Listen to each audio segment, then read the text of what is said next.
Oh, I have plenty of crazy news from Russia for you today.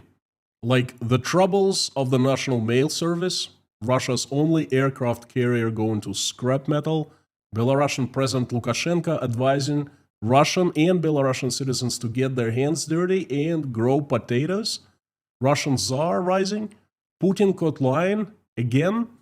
The biggest news of the week is Russian government has just taken away the right for the freedom of thought. Howdy, howdy, everyone. My name is Konstantin. Welcome to Inside Russia, where usual Russia is explained by the unusual Russian. Welcome to Fridays. I give you crazy news updates straight out of the mad circus that Russia has unfortunately become. But first things first, there is no such absurdity that cannot be realized in Russia these days. Please remember that. And the news? I call them crazy news from Russia. The news of Russia that matter and that you will not find in any mainstream media. And now, let's jump straight to the news. And let me start with the good news, the positive news. I love good news. I start the reviews, my Friday reviews every time with the good news. Inside Russia is the positive corner of internet. The good news set the mood. And today, the good news is that Russian people are not freezing this summer. That's right. Oh, at least some people. In the city of Rostov-on-Don, the city where I was born and grew up, the authorities turned on central heating in some apartment blocks. Now, Rostov is a southern city, and today the mercury rose to 38 degrees Celsius or 101 degrees Fahrenheit.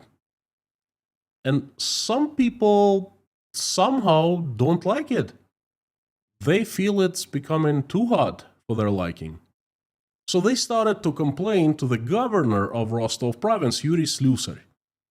Governor's office inquired about the central heating on in the middle of July. The utility company's response was, "Hey, what do you know? This is Christmas in July." No, I'm joking. They didn't say that. There is no concept of Christmas in July. They don't know that. If they did, they probably would have given this answer, but they don't. I should give them an idea, actually. Pitch this, okay? Next time someone asks you, you should reply with, "It's Christmas in July, everyone's happy." What can they say against that, right? So in reality, what they said was, those residents who have heat right now should be thankful to the utility company for doing such a good job maintaining the heating system. And I agree with this utility company. Rostov residents should be thankful. And when this utility company shuts off central heating in the midst of January, when it's not too hot, they also should be thankful to the utility company for keeping them cool. Very Russian logic for you. Another piece of news is postal. Russian newspapers owners intend to start selling their newspapers through coffee shops. This news appeared all over Russian media today, and the reason is very simple. There has been reduction of print media distribution offices of state-owned Russian post service, mail service, due to the shortage of employees. I wonder why this shortage of employees. Is it because of the majority of male employees were mobilized to fight in Ukraine and perished? No? I'm telling you, everything in Russia is falling apart.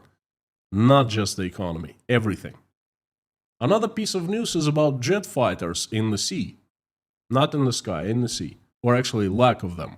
Lack of them now, lack of them in the future. The Russian Ministry of Defense may refuse to restore Russia's only aircraft carrier, Admiral Kuznetsov. This information is reliable as it came from Izvestia newspaper, and it's very close to Russian government.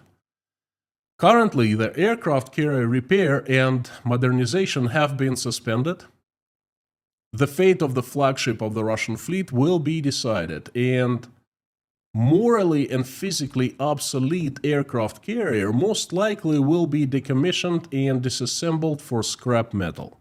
Admiral Kuznetsov has been undergoing continuous modernization for 8 years now, since 2017. Russian Navy, through the best resources at the modernization, well, this is the flagship of the Navy, the best of the best. So it threw the best repairmen, the best equipment, the loads of money, of course. This renovation has been costing tens of billions of rubles to Russian taxpayers. The repairmen managed to sink Russia's largest floating dock. It's perished, it's gone, while they were doing repairs on Admiral Kuznetsov. A large fire broke out at the carrier and it nearly destroyed the carrier. I understand why they're thinking of abandoning this project and just, decommissioning the carrier for the scrap metal. I think I know what they're thinking. What else are we going to lose while repairing Kuznetsov? I'm telling you, everything is falling apart. Now, some information from the front lines. As you might have heard from the Western media, Russian economy is going strong, circumventing the economic sanctions, and the Russian army is winning in Ukraine, and it's the second strongest army in the world. Wait a second, not so fast. Russian army is going to get even stronger. Check this out. In various Russian provinces, people started collecting old-school backpacks to send to the soldiers and officers in the front lines. For example, collection of old-school backpacks in North Ossetia was announced by the volunteer organization ZZZ Ossetia. The organization's members say that the wounded have nowhere to store their belongings. Oops. In addition, the volunteers collect bed linen for war veterans and make pillows and trench candles for those who are in the trenches. The collection of old backpacks was also announced in Buryatia, another Russia's province. So it's not just a singular case, it's a system. The administration of the Tunka district called for help with a humanitarian gathering of the volunteer organization, the Power of Good 03. The organization itself stated that the wounded soldiers often have to leave hospitals with plastic bags out of supermarkets. There's something wrong with the picture. Russia has the second strongest army in the world. The soldiers in this second strongest army have everything they need, or it's the second strongest army in the world, right? It's well financed. It's the entire country has been working for 3.5 years for this strong army. What are these people doing by collecting old school backpacks? Huh? Oh, I got it. Of course. It's the American propaganda. The Satanists, they sent undercover spies to Buryatia and Ossetia, and those no-good spies are trying to discredit a Russian army. The second strongest army in the world, that is. Old-school backpacks. Now we know. What's going on. And speaking of the Russian army, those pillows, bed linen, trench candles, and old school backpacks, along with a lot of donation money, actually made it to the front lines. I kid you not. The soldiers there got their hands on all that wonderful stuff. Russia's elite fighting unit received the humanitarian aid. More, they received money and they bought real good advanced piece of equipment, almost like weapon. This is the commander of the reconnaissance group of the 1st Tank Battalion speaking.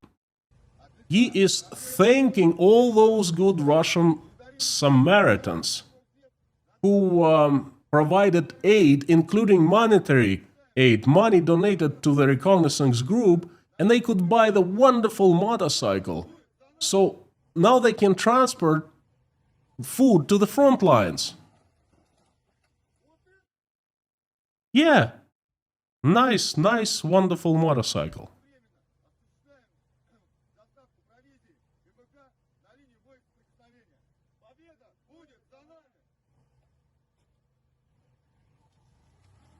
Well, that motorcycle didn't go far, but at least they tried, They're good men. And this guy is a really good rider, he rides motorcycles well. But you know what? I have one question.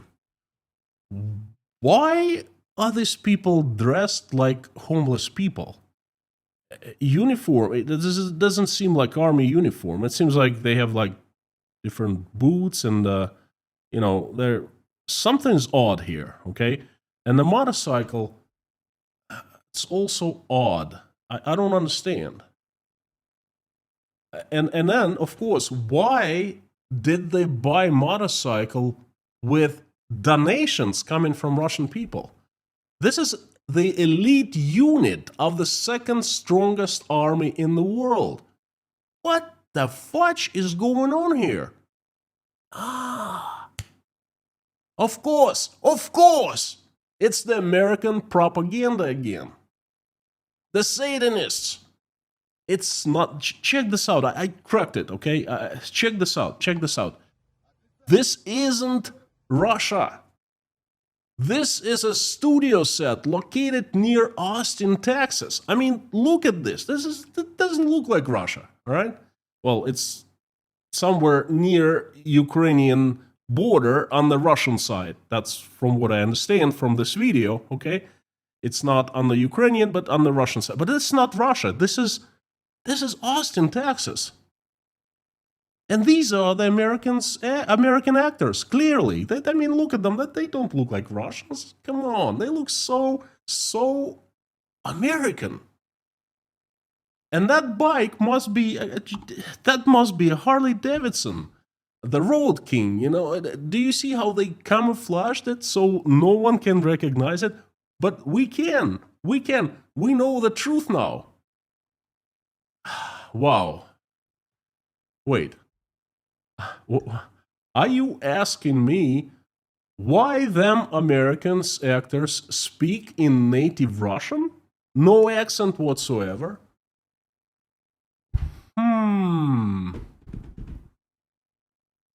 Are you trying to confuse me now? It's not important. Accent. It's no accent, who cares? Such a little thing. It's insignificant. Just like them Epstein files. No one cares about that, accents, Don't ever ask me again about that accent question. Let's move on to the next news. It won't confuse me. Ooh, I'm all excited, I need to chill. Give me some of that mashed potatoes. That chills me down, calms me down. Wait. What do you mean no potatoes in Russia? Huh? And in Belarus, there are no potatoes either? That we have the good Belarus president, Lukashenko, Alexander Lukashenko, giving advice on how to grow potatoes. Them young people thought that the potatoes grow in the internet. No, potatoes don't grow in the internet. Potatoes actually grow in a field. And they want to eat potatoes? They need to stop complaining, them little scoundrels. They should take seeds, plant potatoes, grow them, and harvest a couple of sacks of potatoes so they have them to eat. I totally agree with Alexander Lukashenko. I think every Russian person should think very seriously about what he said. I think they should thank him for this wonderful advice. Potatoes are quickly becoming luxury in Russia, and if people want potatoes, they should get their hands dirty, take the matters into their own hands, and grow potatoes so they have them to eat. The next piece of news, the procession of the cross in Yekaterinburg. The procession of the cross was held in Yekaterinburg. It's a city in the Urals, in eastern Russia. It was done in the memory of the Romanov family. The procession of the cross is a Russian church religious ceremony tradition. Many people gather and walk with icons for very long distances. Well, I guess that's the idea of a sacrifice. That's the Romanov family. And that is... have a better look. And that is the procession of the cross. They started in the city of Yekaterinburg.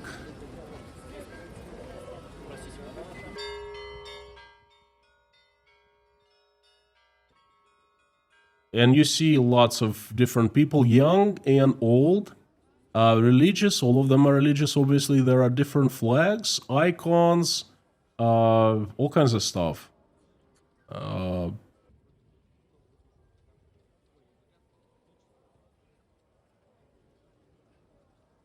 Thousands of believers marched from the church to blood of a church on the blood to Ganina Yama. That's the place where the family, Romanov family, the Tsar family, was murdered, brutally murdered, 106 years ago.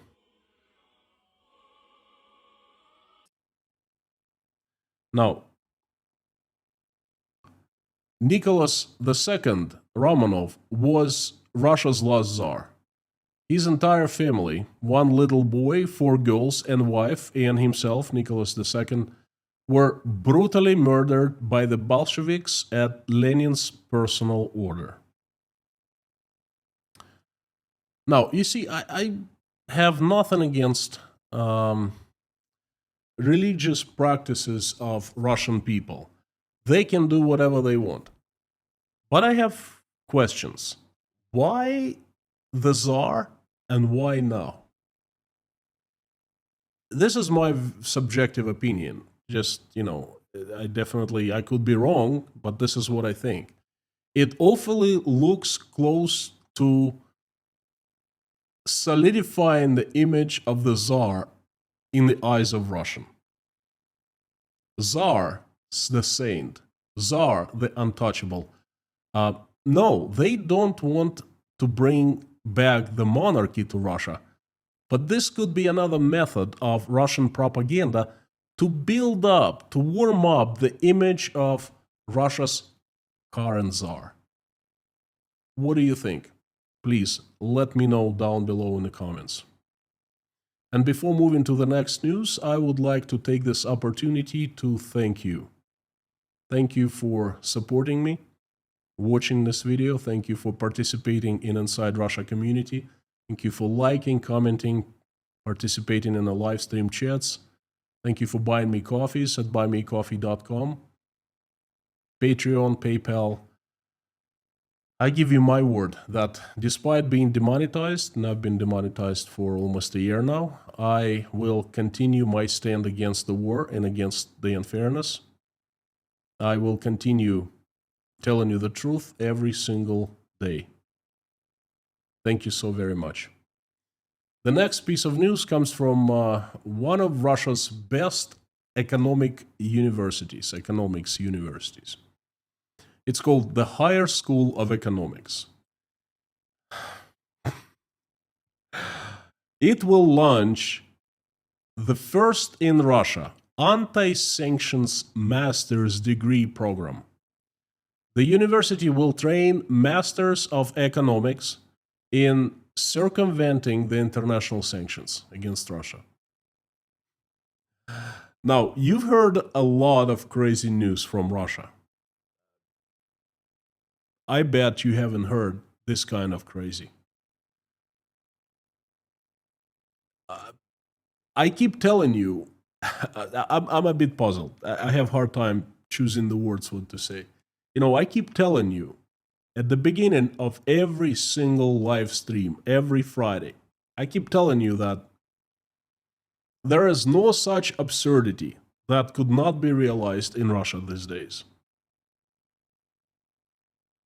And this news falls right there. No, I just it's hard to believe. Okay.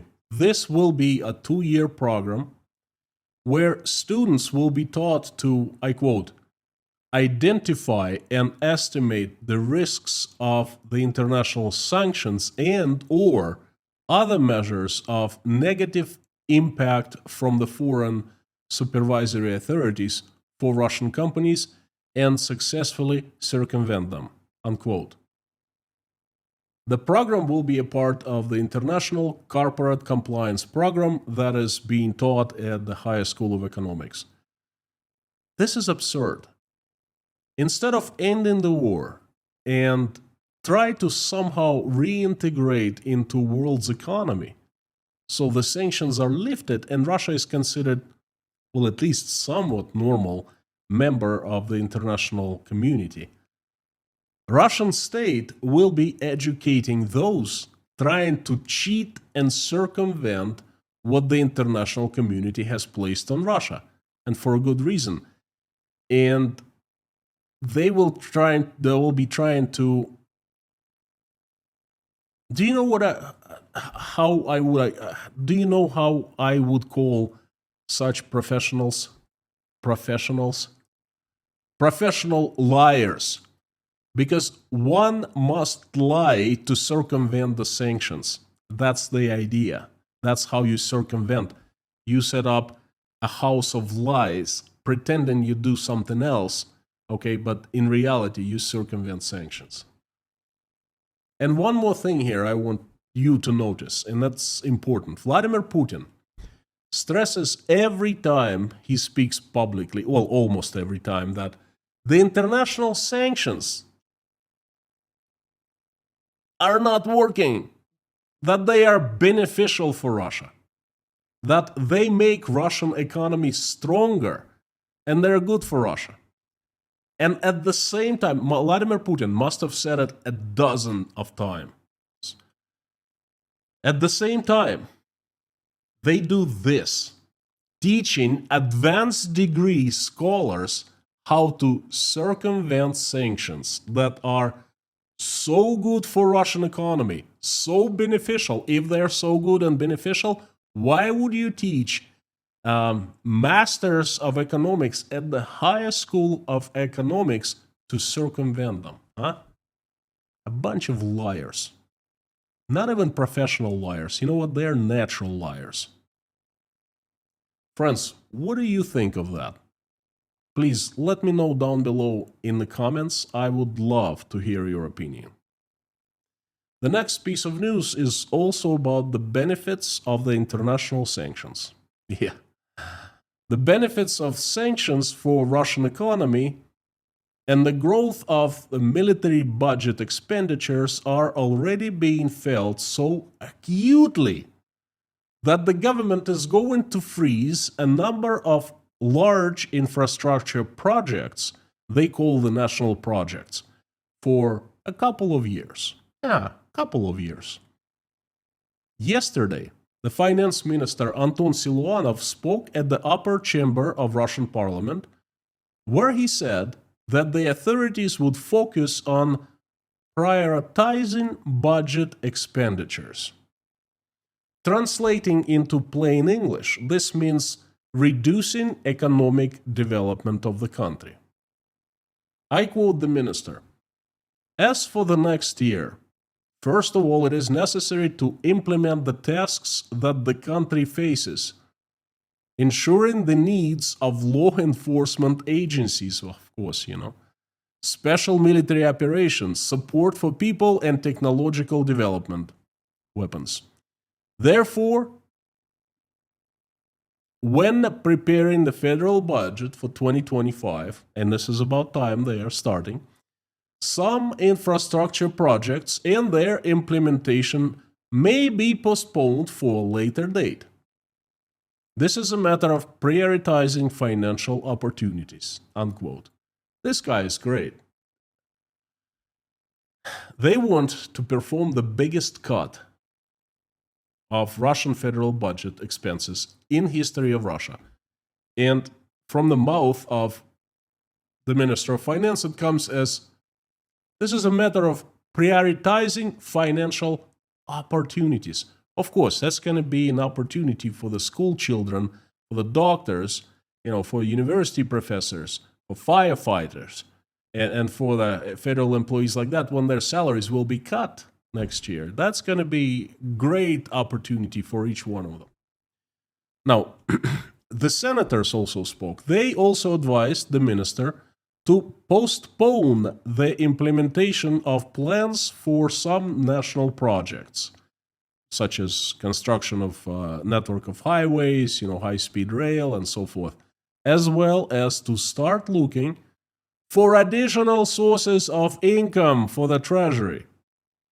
Anatoly Artamonov, the head of the Federal Council Committee on Budget and Finance Markets, bluntly stated that the tax burden would be increased through the abolition of benefits, and there will be widespread privatization of state-owned enterprises.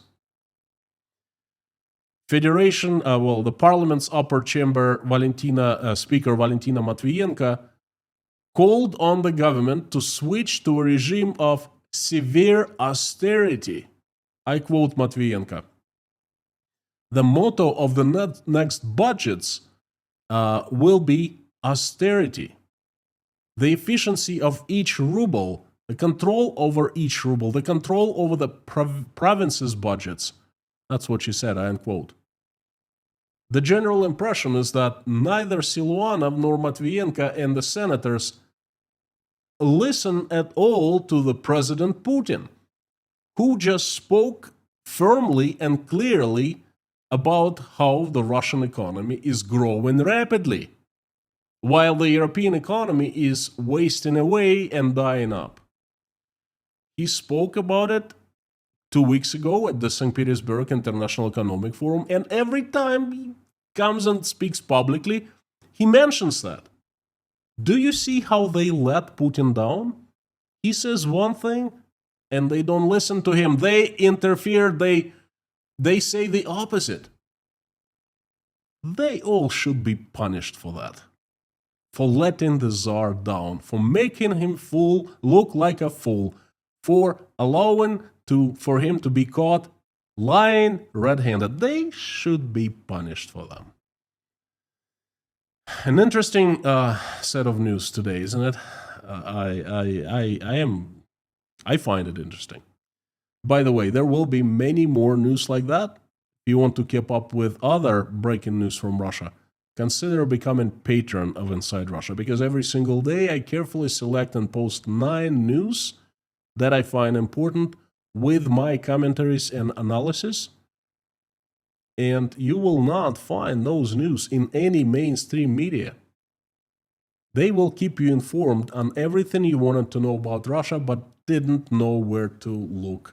I will leave the link down below in the pinned comment and in the description. And by the way, by becoming Patreon, you also support Inside Russia. So it's a win-win. Thank you. Now, the next piece of news is the food for thought. The Ministry of Defense of Russian Federation has cancelled its main military exhibition for the first time in history. The Army 2025 International Military Technical Forum was removed from the poster on the website of the Patriot Military Center. It's still in the archived version of the page, though. We can look at it. There's not much you can delete from the internet. You still find traces of everything. This confirms that the main exhibition of the Ministry of Defense has indeed been cancelled. No reason has been given for this cancellation. No other details are known at this time. But we have logic and common sense, and we're gonna apply it now. Most likely, the exhibition will not take place in 2025, next year, 2026 either, because things are not getting better in Russia, they're just getting worse. It is positioned as the main exhibition event of the Ministry of Defense and an authoritative platform for demonstrating advanced weapon systems and developments of armed forces of Russia and other countries. It's been held every year since 2015 and it's never been canceled. This is the first time. In the early years of the exhibition, Vladimir Putin took part in the opening ceremonies, and in the last 2 years, he has limited himself to video messaging the participants. In his address last year, he called the event the largest and the most representative, and he emphasized that the forum always attracts special attention from the professionals, the experts, and the media from around the world. So this is like, I don't know, like the Olympic Games, Olympic military games for Russia, you know, that type of scale. Initially, the forum was held in open door format, so anyone could visit, but in 2024, the format of the event was changed and only the authorized military personnel from and visitors from other countries were allowed to attend. Well, basically, it's a big exhibition, and what follows is a big fair of sales of Russian weapons. Now, why in the world would this event be silently canceled? I tell you why. I tell you why. You watch carefully. Yeah, this is why. Those people can't even supply its own army with simple motorcycles. Soldiers must beg people for donations to buy them. What can sell to other countries? This what Russian army has become. And certainly not too many customers to buy Russian weapons any longer, okay? That's why it's been canceled. Actually, I think at this point, the Indian army that does a lot of fancy parades looks so much better than the Russian army.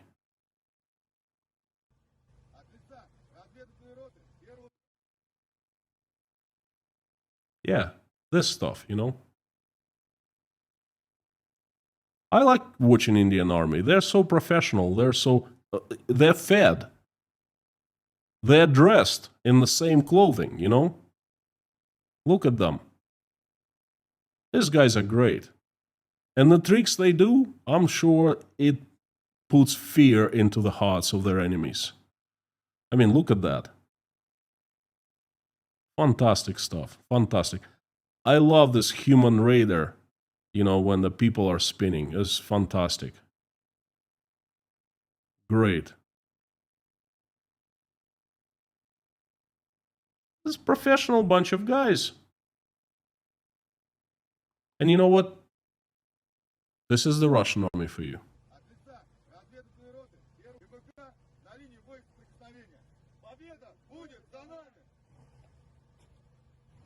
Also motorcycles, but boom.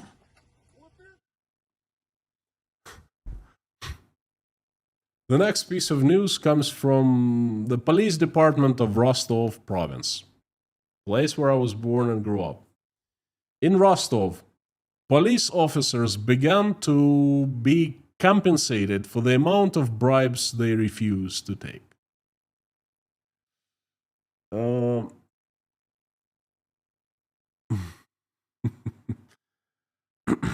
I know. Let me quote Alexander Richinsky, the head of Rostov Federal Police. A big guy, by the way, big shot. He's the third after the prosecutor general and the KGB chief of Rostov province. So he's got lots of power on his hand.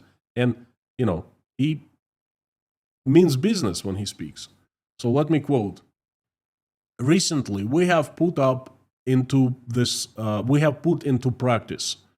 For the persistent anti-corruption position, we compensate police officers the funds that they were offered by bribe givers during the commission of illegal actions that police officers refuse to take, unquote. Now, translating into a more simple language, into plain English, it means that in Rostov-on-Don, now policemen are getting compensated for the bribes that they refuse to take.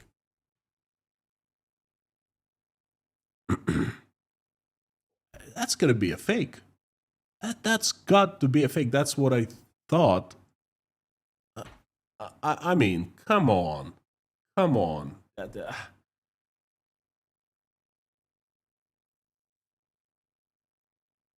I double checked. Folks, he really said that. He did. He said that. At the same time, no concessions are applied to those who offer bribes.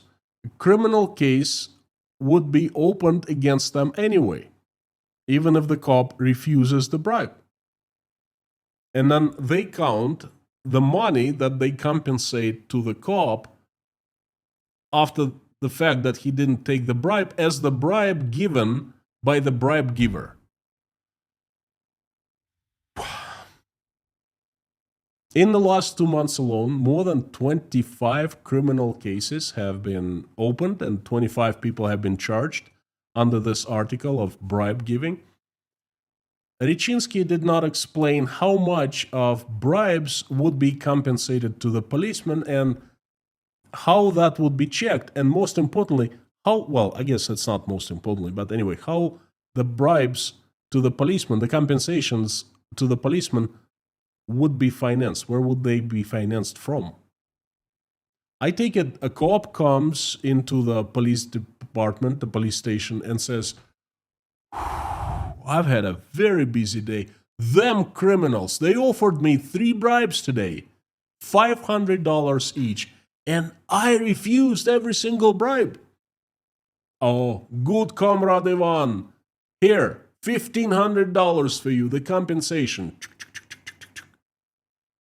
Oh, well, we take it out of petty cash in the drawer. Friends, I don't know what to tell you. I'm speechless. No comments here. If you have any comments, I'd love to hear you. Say something in the comments.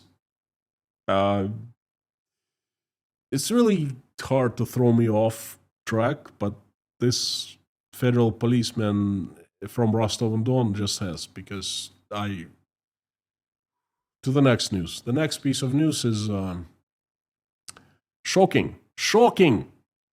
Viktor Sadovnichi. I mean, it gets better and better. I think in my personal rating of crazy news, this is somewhere near the top. Viktor Sadovnichi, the president of the Moscow State University, Russia's best school, biggest, best, richest, most famous school. So he proposed to include the professions in the diplomas of students, that students will be allowed to work according. A diploma from a Russian university should include a list of professional fields available to graduates. Well, what Sadovnichi means, the areas in which young specialists will have right to work will be written in the diplomas. Sadovnichi noted that measure would limit the opportunities of graduates in terms of their employment. Did it register with you? I had to read it twice in Russian, in my native tongue, to understand. Now, this is what it will look like. You graduate from university, from Moscow State University. He wants to make it the federal law, I take it. So it's going to be an educational standard. So you graduate, and they give you your diploma and say, congratulations, this is your diploma. And inside, there's a list of professions that you will be able to work. And that's it. Other jobs, in other professions, other positions, you are not allowed to work there. Let me just give you an example. I'm an economist, okay? I never worked as economist. I managed businesses. I started my own companies. I was a C-level executive, chief business developer officer at a large power plant construction corporation in charge of many people, but I never worked as economist. Okay?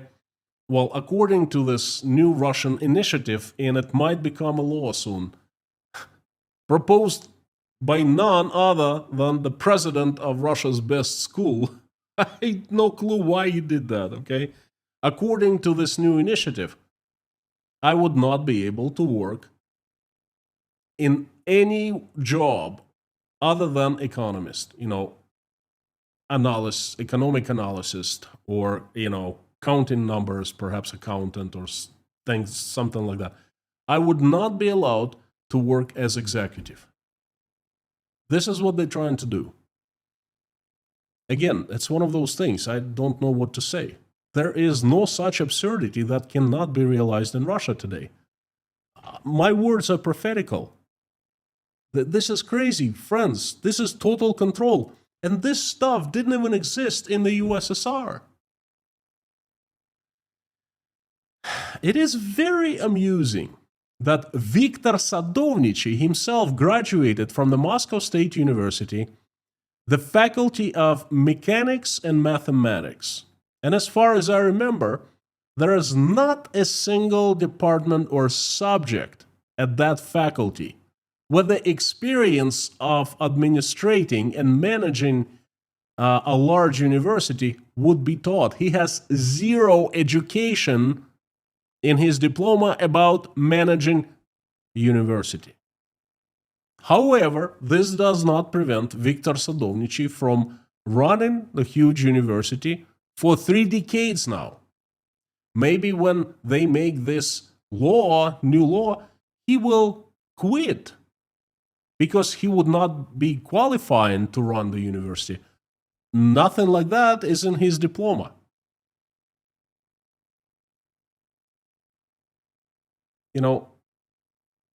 I think he won't, because such laws and initiatives do not concern state affairs and state officials.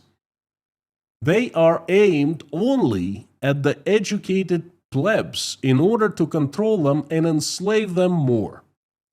Once again, all Russians are created equal, but some Russians are more equal than others, and some are much more equal. All right, before we move to the last news, I'd like to ask you a favor.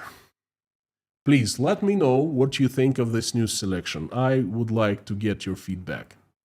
This will allow me to prepare a better news selection for the next time.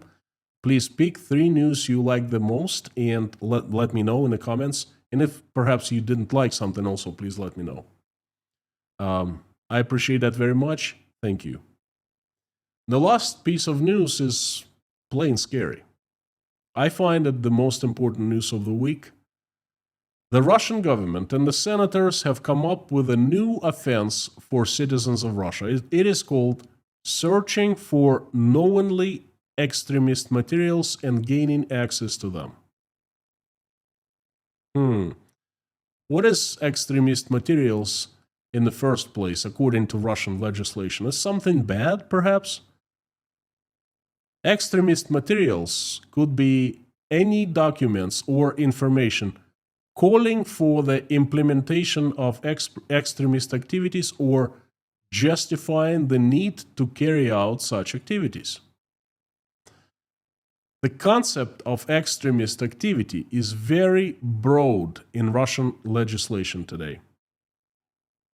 There you can find both terrorist activities and the use of symbols or attributes of, let's say, an organization declared extremist in Russia. For example, any political opposition party. They're all declared extremist. Or, for example, international LGBT social movement, whatever it is, we don't know, but Russian law defines that if, this material is extremist. The law explicitly states that only intentional search in an information and telecommunication network will be considered a violation. That is the internet. Yes, one could get in trouble for mere search and click on what anywhere else in the world is considered legal, normal, even good, and in Russia is considered extremist because Russian government said so and placed that information in the special government registry. Each such offense will be punishable by an administrative fine of 3,000 to 5,000 rubles. That's around $60, $70, depending on the exchange rate. There is no provision for sharp increase in the amount of the fine or making it a criminal liability for the repeated commission of the offense. But let's emphasize, no provision for now. This is incredible. This has taken away the freedom of thought. Now, right now, extremist information is also regulated in Russian legislation. One could get in trouble for spreading extremist information. And again, political party opposing current, regime, extremist information. LGBT, extremist information.